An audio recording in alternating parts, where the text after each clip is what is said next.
Mesdames et messieurs, bonsoir. Merci de nous rejoindre sur le RTM et bienvenue dans votre magazine de l'économie et de l'intégration de ce mois de novembre. Le nouveau billet de 500 francs CFA sera mis en circulation ce vendredi même. Le spécimen a été présenté au Premier ministre ainsi qu'au Président de la République. Il complète à 5 la série de billets de la BCEAO. Sira Bachili a rencontré le directeur de la BCEAO pour en savoir davantage sur ce nouveau billet de 500 francs CFA. Suivons son reportage.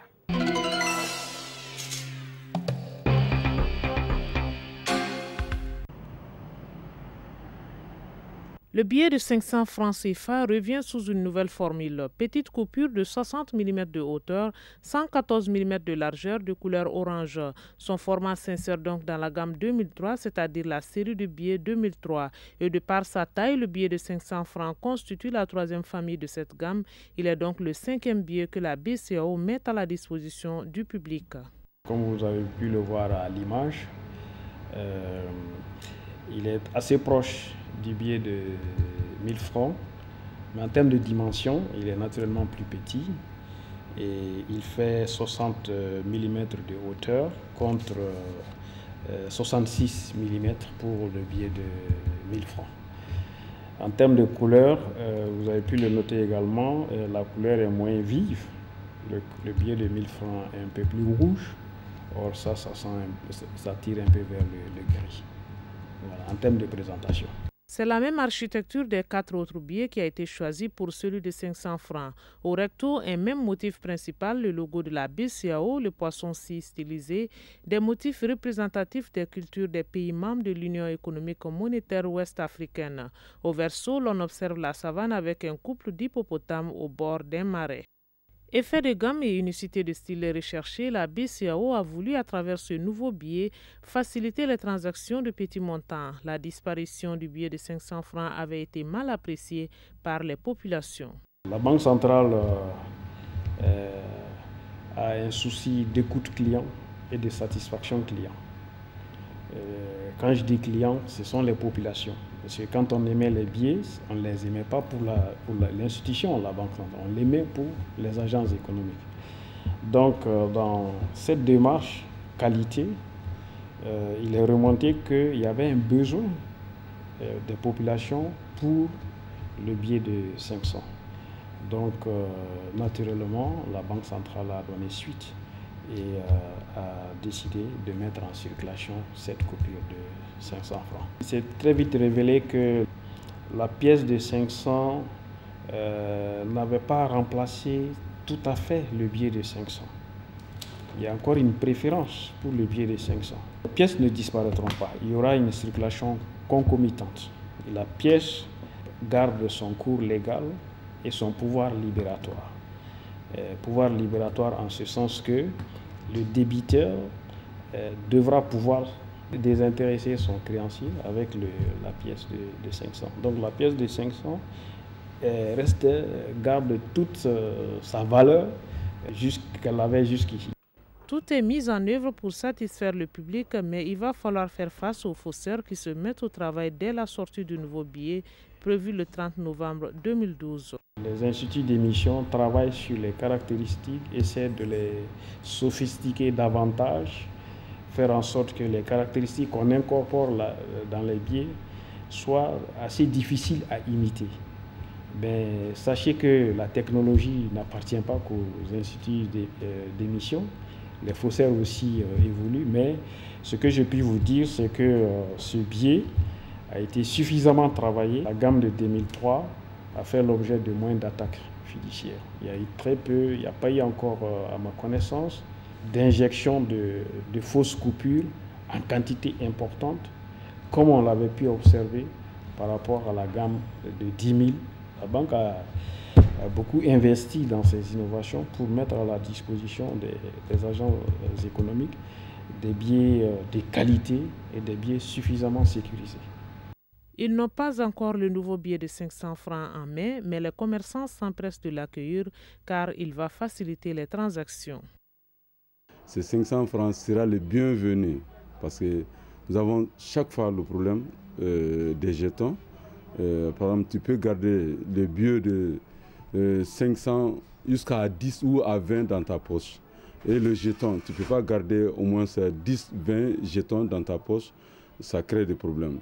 Donc, chaque fois, si on a besoin, si quelqu'un paye, par exemple, moi je vends le bazin ici, si quelqu'un paye une valeur de 7500 francs, pour le rembourser, souvent, ça fait des problèmes de jetons. Donc, si on a le billet de 500 francs, je pense que ça sera le bienvenu.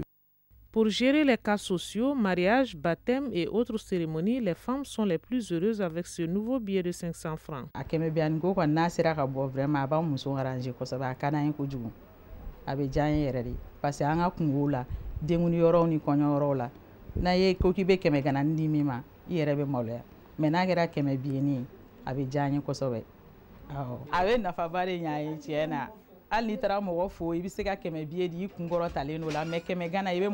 Chacun fera donc son choix entre le billet ou la pièce de 500 francs CFA car le jeton ne sort pas du circuit. Il a aussi sa place. Voilà un joli billet de 500 francs CFA qui sera mis en circulation ce vendredi même. Direction à présent le Maroc, où s'est tenue les 8 et 9 novembre la deuxième édition du Forum Afrique Développement. C'était sous le thème « Quel levier d'accélération pour la coopération Sud-Sud ». Initié par le groupe Attijari Wafa Bank, plus de 13 000 opérateurs économiques et décideurs politiques du continent ont pris part au forum. Parmi eux, une vingtaine d'opérateurs économiques du Mali. La rencontre constitue aujourd'hui une plateforme d'échange et de réflexion en vue de renforcer la coopération Sud-Sud. Bourama Traoré nous en dit plus.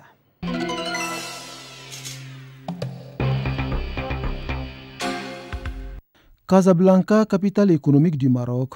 C'est ici que se tient la deuxième édition du Forum international Afrique Développement à l'initiative du groupe bancaire leader du Maroc, Attijari Wafa Bank, un forum de haut niveau dont l'un des objectifs est la promotion des investissements et du commerce intra-africain. Le renforcement de la coopération Sud-Sud n'est pas l'alternative à la coopération Nord-Sud. Elle en est le complément qui viendrait conforter l'adaptabilité et la compétitivité de nos productions. En revanche, il est de notre responsabilité, entreprises et opérateurs économiques, d'installer les ponts, faciliter les opérations de transport et de logistique de nos productions, le financement de nos investissements, ainsi que leur protection, pour davantage de création de valeur et d'opportunités communes de développement. Quand l'intérêt d'une action est bien compris, l'adhésion devient plus facile. L'évidence est bien le Forum Afrique Développement, forum auquel prennent part plus de 1300 opérateurs économiques, décideurs politiques de 12 pays du continent. Rendez-vous de 2000. Nous, Africains, nous devons reprendre confiance en nous, en nos potentiels, en nos capacités à façonner notre devenir sans complexe ni hésitation. Autrement dit, mesdames et messieurs, il ne s'agit pas dans ce forum d'aborder uniquement l'enjeu de l'accélération de la coopération Sud-Sud, mais d'abord de remettre le bon contenu dans le mot coopération et installer les bases de nouveaux modèles de travail et de décision au diapason avec les attentes des populations. Au forum de Casablanca étaient présents plus d'une vingtaine d'opérateurs économiques du Mali, avec à leur tête le ministre de l'Agriculture, Dr Yaranga Koulibaly, et le ministre délégué chargé du budget Marin Passamboura. Nos compatriotes apprécient fortement cette initiative du groupe Attijari Wafa Bank. Plus de 10 pays africains sont présents, donc ça facilite l'échange entre les opérateurs économiques, du commerce, de l'industrie. Donc ce qui se fait dans d'autres pays, on peut le faire aussi chez nous. Il faut féliciter cette initiative du groupe Attijari Wafa Bank. Notre attente, c'est comme le dit le thème du forum, vraiment l'accélération de la coopération Sud-Sud. Nous pensons vraiment que la coopération Sud-Sud doit être renforcée. Opérateurs économiques et décideurs politiques sont d'accord. L'accélération de la coopération Sud-Sud est aujourd'hui nécessaire. Principale raison avancée, la possibilité de mettre en valeur les potentialités de chaque pays du continent. Pour accélérer la coopération Sud-Sud, certains axes prioritaires devraient retenir notre attention. le savoir et le savoir-faire, c'est-à-dire la formation des hommes, identification des domaines prioritaires de la coopération Sud-Sud, renforcement des dispositifs d'information des acteurs, la mutualisation des ressources financières, humaines et matérielles dans la conception et la mise en œuvre des projets et programmes. Au menu de la deuxième édition du Forum Afrique Développement, l'organisation des rencontres d'affaires et les panels autour des préoccupations des opérateurs économiques. Au finish, il s'agit de donner un véritable corps à la coopération interafricaine. Pour le Maroc, le développement de nos relations économiques et commerciales avec l'Afrique, c'est plus qu'un défi, c'est un impératif. Et la mise en place d'importantes structures de coopération avec les pays africains pour la réalisation d'actions concrètes de coopération multisectorielle illustre la profondeur de la coopération de notre pays avec l'Afrique. Pendant 2 jours, donc, Casablanca a été la capitale économique de l'Afrique. À l'ère du bilan, un chiffre à retenir. Plus de 2600 rendez-vous d'affaires ont été noués au cours du forum. Le premier, c'est l'agro-industrie, avec plus de 250 rendez-vous. Le deuxième secteur, les BTP, plus de 200 rendez-vous. Troisième secteur, le commerce et la distribution, plus de 180 rendez-vous. Au chapitre des récompenses, 3 entreprises africaines ont été distinguées pour leurs activités en faveur du développement du continent. Il s'agit de Velecda du Burkina Faso, la compagnie sahélienne d'entreprises du Sénégal et Oud Investissement du Mali. Ces entreprises ont reçu les trophées de la coopération Sud-Sud, un moment d'émotion mais aussi de fierté. C'est un sentiment de fierté, fierté pour mes collaborateurs d'abord et pour tout le Mali. Nous, on a commencé un travail depuis une trentaine d'années qu'on continue. Donc pour nous, il faut continuer sur ce chemin-là, de l'effort.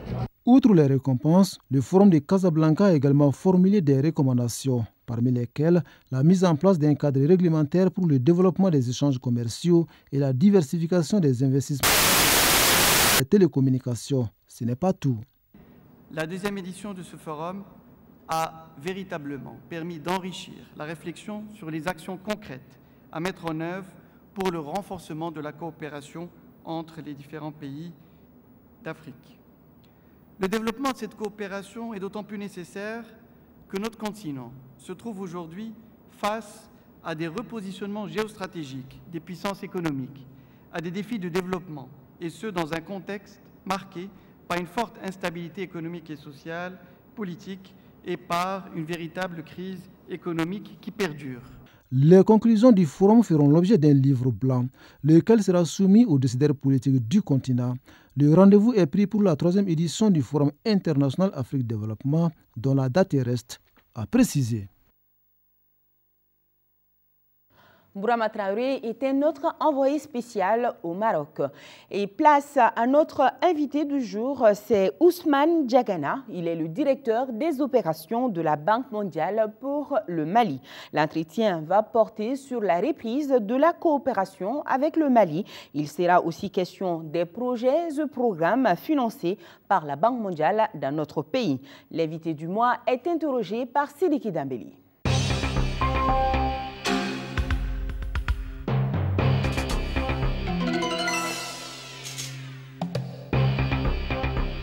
Monsieur Diagana, bonjour. Bonjour. Alors, la revue des projets et programmes de la Banque mondiale ici au Mali, c'était le jeudi dernier, 22 novembre. Cette activité marque-t-elle la reprise de la coopération avec notre pays? La revue qui a eu lieu la semaine dernière, en effet, rentre dans le cadre de la mise en œuvre d'une stratégie de reprise graduelle de notre coopération. Graduelle parce que cette stratégie s'est fondée sur plusieurs étapes. La première étape avait consisté effectivement d'envoyer une mission sur le terrain ici au mois de juin passé, qui nous a permis de voir si le régime en place rentre dans le cadre de la légalité constitutionnelle au Mali. Ensuite, d'évaluer si depuis que nous avons suspendu notre coopération, si les capacités techniques et administratives minima sont restées pour pouvoir conduire de façon appropriée le dialogue sur les questions de développement. Nous avons également regardé au cours de cette mission si le Mali a pu maintenir la mise en œuvre de ses obligations vis-à-vis des partenaires internationaux. Finalement, nous avons, et ça me paraît extrêmement important, évalué l'impact et des crises institutionnelles et sécuritaires et la suspension de la coopération de l'ensemble des partenaires à la fois sur la situation macroéconomique et sur les conditions de vie des populations.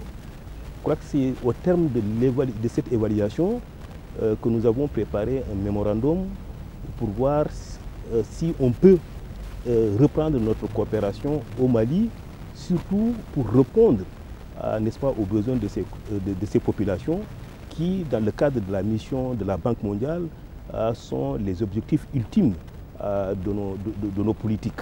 Parce que, comme vous le savez, la Banque mondiale a pour mission d'aider les pays à créer la prospérité, à la partager de façon équitable et inclusive afin de réduire la pauvreté. Alors, lorsque nous avons eu le feu vert au terme de cette mission, nous sommes dit par conséquent qu'il faut évaluer les conditions de mise en œuvre de notre portefeuille, qui est un portefeuille important, et la revue se situe dans ce contexte-là. Alors, reprise graduelle de la coopération, est-ce on peut dire un nouveau départ qui est amorcé ainsi, ou on reprend cette coopération là où on l'avait laissée avant le 22 mars? On a fait cette évaluation et par la suite, nous avons eu le feu vert de reprendre notre coopération. Alors, ce que nous avons fait, nous avons dit, on a une série de projets qui étaient en cours d'exécution. Fondamentalement, ces projets sont dans des secteurs de développement. Nous avons dit on va reprendre les décaissements au niveau de ces opérations-là.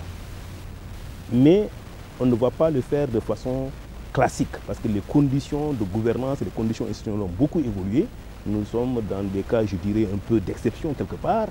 Et à chaque fois que nous allons faire un décaissement, il faudrait que nous regardions sur le terrain si les activités qui sont prévues ont été effectivement réalisées, si les services qui étaient attendus ont été effectivement rendus, et c'est sur cette base que nous décaissons. Donc ça, c'est une première étape qu'on a réalisée. La deuxième, nous avons dit, la crise a eu un impact sur les foyers, sur les ménages, sur les entreprises maliennes. Au-delà de la situation macroéconomique, il y a eu un impact également sur les aspects microéconomiques. Donc pour régler cela, on a dit, en plus des portefeuilles qui existent, il faut que nous aidons le Mali dans cette étape difficile à profiter de certains projets très spécifiques qui souvent on prépare dans les conditions de crise. Ainsi, nous avons entamé la préparation de ce que nous appelons un projet de filets sociaux, dont l'objectif, c'est de permettre aux populations de faire face aux effets des chocs qu'ils ont connus.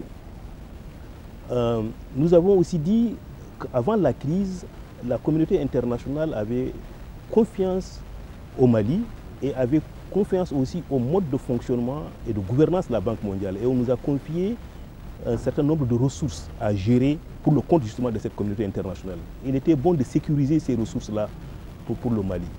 Ainsi donc, nous avons aussi entamé la préparation d'un projet d'éducation de base, mais de façon à ce que ce projet d'éducation de base puisse surtout répondre aux besoins des enfants qui sont issus de familles déplacées ou bien qui sont accueillis par des familles, évidemment par exemple dans le sud, mais familles qui étaient déjà éprouvées par les événements du 22 mars et surtout ses conséquences.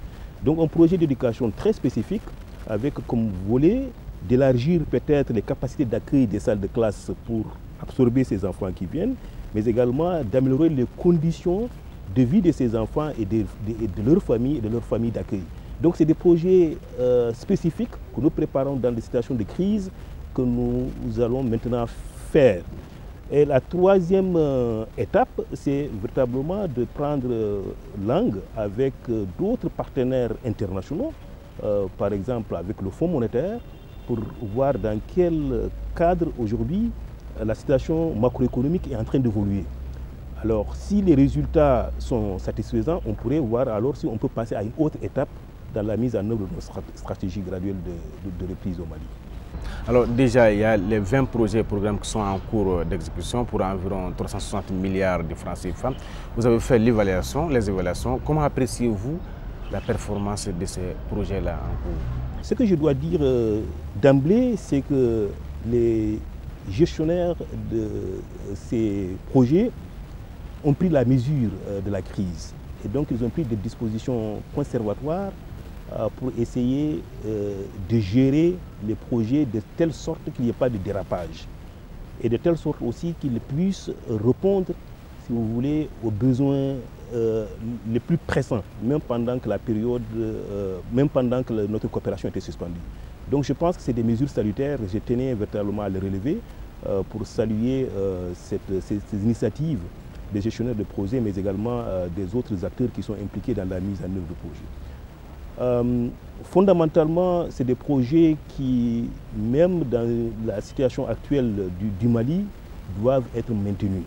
Parce que dans la substance, vraiment, elles sont conçues de façon à répondre aux besoins des populations les plus vulnérables. Dans mon portefeuille, justement, de ces 20 milliards, de 20 projets, dans le secteur de l'agriculture, on a à peu près 180 millions de dollars. Je pense que c'est extrêmement important. Le Mali, c'est un pays dont l'économie est essentiellement portée par l'agriculture. C'est un pays à économie rurale. Et donc, normalement, si on gère bien un projet dans le secteur de l'agriculture, on va toujours avoir de l'impact à la fois sur l'économie et sur les conditions de vie des populations. L'autre grand secteur que nous soutenons, c'est le secteur de l'énergie. Au Mali, le taux d'accès à l'énergie ne dépasse pas 21%. Et vous savez, sans énergie, aucun autre secteur ne peut se développer. Donc c'est aussi un secteur qui nous paraît extrêmement important. Et les autres secteurs, pour ne pas les citer tous, c'est le secteur de transport, essentiel aussi pour la croissance économique, essentiel pour assurer la cohésion sociale, surtout dans un pays aussi vaste que le Mali, essentiel pour le développement de l'agriculture, parce que si on ne lie pas les zones de production aux zones de consommation, l'agriculture ne peut pas se développer. Finalement, c'est les secteurs de développement humain, l'éducation, la santé. Je pense que c'est au cœur du bien-être de l'homme quand on parle de l'éducation et de la santé.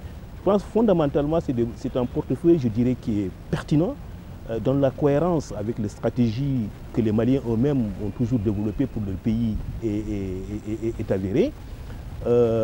Il est clair que le rythme de mise en œuvre de ce portefeuille a été affecté par la crise.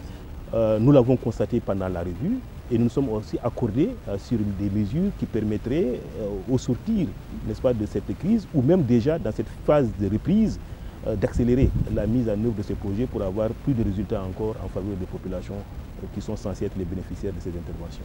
Alors au niveau de la Banque mondiale, tout comme au niveau du ministère de l'économie et des finances, on dénonce tous le faible niveau de décaissement, seulement 40% si mes chiffres sont bons. Alors qu'est-ce qui explique ce faible taux-là? Oui, c'est un constat malheureux, il est vrai. Malheureusement aussi, le Mali depuis 2 ans était sur cette tendance baissière au niveau de la capacité d'absorption des fonds que nous mettons à leur disposition. D'ailleurs, pas seulement les fonds des projets de la Banque mondiale, mais des autres partenaires techniques et financiers. Les raisons sont multiples. Une première raison, peut-être, c'est qu'on a eu à un moment donné tous confiance, ce que nous appelons au système national, quand la déclaration de Paris a été adoptée par la communauté des partenaires techniques et financiers et par les pays il y a environ 6 ans et qui disait qu'il faudrait qu'on s'aligne sur les procédures nationales.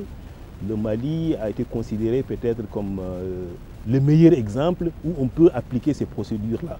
Mais je pense qu'on avait surestimé les capacités à la fois des procédures maliennes et des acteurs maliens pour utiliser ces procédures.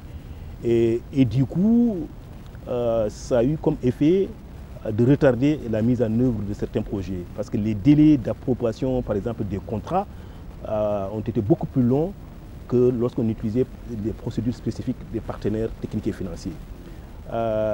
Deuxièmement, lorsque les partenaires ont décidé d'utiliser les procédures maliennes, ils ont continué en même temps à contrôler de manière très forte comment ces procédures sont utilisées. Donc du coup, ils ont alourdi toute la machine. La troisième, certainement, c'est lié à des problèmes de capacité, carrément des gestionnaires. Et je dirais aussi peut-être que les procédures n'ont pas toujours été à hauteur de souhait. En termes de qualité ou de maîtrise dans leur utilisation. Donc c'est quelque chose vraiment que nous regrettons. Et à mon avis, il faut absolument sortir de cette situation. Justement, et que faut-il faire pour augmenter le taux de décaissement? Je pense que déjà, il faut agir en amont. Avant qu'on ne rentre dans la phase d'approbation des projets, il faut peut-être qu'on prenne le temps qu'il faut dans la phase de préparation du projet pour sortir avec un projet simple, avec des procédures très claires et avec un choix de gestionnaires qui ont bien compris ces procédures et qui ont bien compris les enjeux. Le deuxième, il faudrait évidemment qu'on utilise de façon pleine et entière, si vous voulez, les opportunités que nous avons aujourd'hui au Mali. Par exemple, dans le cadre de la Banque mondiale, notre mission résidente a toutes les compétences aujourd'hui pour accompagner très rapidement la mise en œuvre du projet. Il ne faudrait pas que les gestionnaires des projets au niveau national continuent à se battre avec des lourdeurs administratives pendant longtemps et par la suite constater qu'ils n'ont pas fait de progrès. Je pense que très tôt, ils peuvent venir au bureau de la Banque mondiale pour qu'on travaille ensemble à identifier très rapidement le problème. Si c'est à notre niveau qu'on doit le régler, on prend la décision localement au niveau de Bamako. Si c'est au niveau d'autres structures dans l'administration, la Banque mondiale peut toujours accompagner, si vous voulez, ces gestionnaires de projets auprès de l'administration pour que la solution soit retrouvée. Je vous remercie. Le magazine de l'économie, c'est aussi le magazine de l'intégration. Place donc à notre page intégration de ce mois de novembre.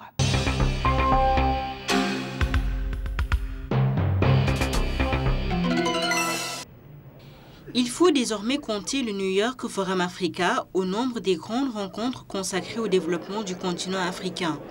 La première édition, qui a été récemment organisée à Libreville au Gabon, a réuni plus de 600 participants venus de 50 pays. Et parmi ce beau monde, il y avait les pouvoirs publics, des économistes, des Africains de la diaspora et des hommes d'affaires.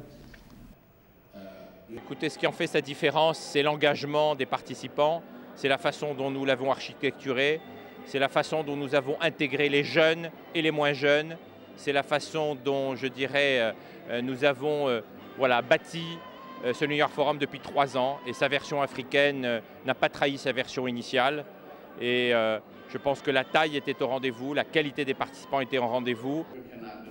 Avec une superficie de plus de 30 millions de kilomètres carrés, 22% des terres cultivables du monde, des richesses minières et plus d'1 milliard d'habitants, le continent africain dispose d'importants atouts.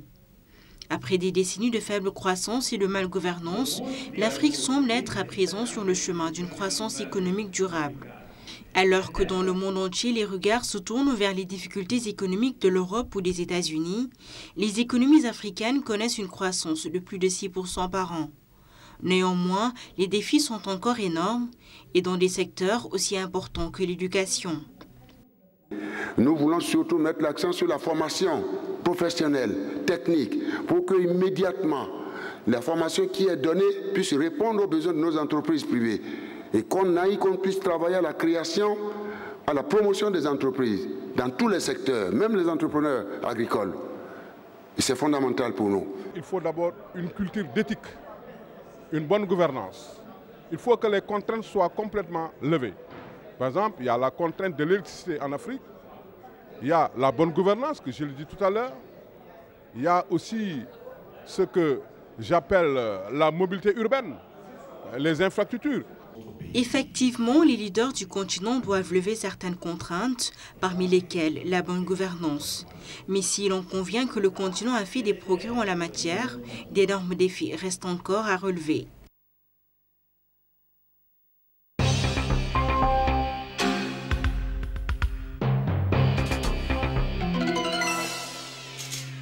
Et comme d'habitude, avant de nous quitter,